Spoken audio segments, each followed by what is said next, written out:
phoenix shed a single tear in sadness. It fell on my shoe and burned a big hole in it. I didn't get angry.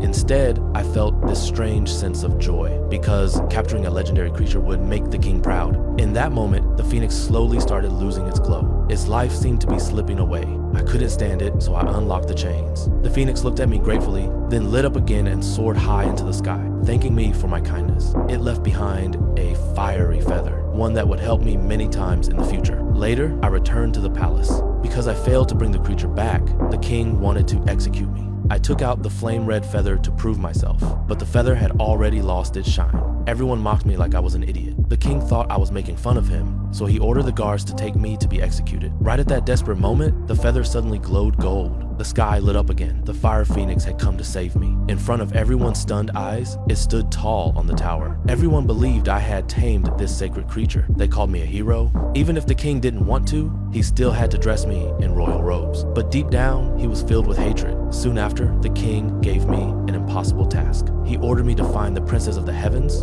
and bring her back to marry him. He assumed I would die somewhere along the dangerous journey, but the king was disappointed. I reached the princess's gate safely. Just as I was about to go in, a wall of ice blocked my path. For a moment, I felt helpless. Then the fiery feather floated up into the air, shot into the ice wall, and melted it instantly. But I didn't notice that my little donkey had been swept away by the freezing water. I soon found the heavenly princess, but when she learned she was supposed to marry an old man, she ran toward a cliff in anger and pulled me down with her. At the last second, my little donkey appeared and saved us both. She finally agreed to return to the palace with me. But when she met the king, she said that if he wanted to marry her, he had to bring her the heart of the ocean, a treasure swallowed by a giant whale. So the king called for me again. It was obvious he wanted me to take on this impossible mission. We reached the place he mentioned, but we couldn't find the whale the princess described. And worse, a massive tsunami was heading straight for us. My little donkey dragged me away, and we barely survived the giant wave.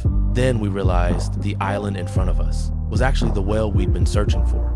It had been trapped there by humans. When it saw me, it shed tears of despair. I wanted to help, but the massive chains were too strong. Then suddenly, I sneezed and an idea hit me. I rode my little donkey straight into the whale's nostril. Inside was an unbelievable sight. I had the donkey touch the inside of the whale's nose. The whale felt ticklish and let out a huge sneeze, breaking free from the chains. Countless fishing boats it had swallowed came pouring out of its mouth. The reason it had been imprisoned there, but then I realized I had forgotten something important.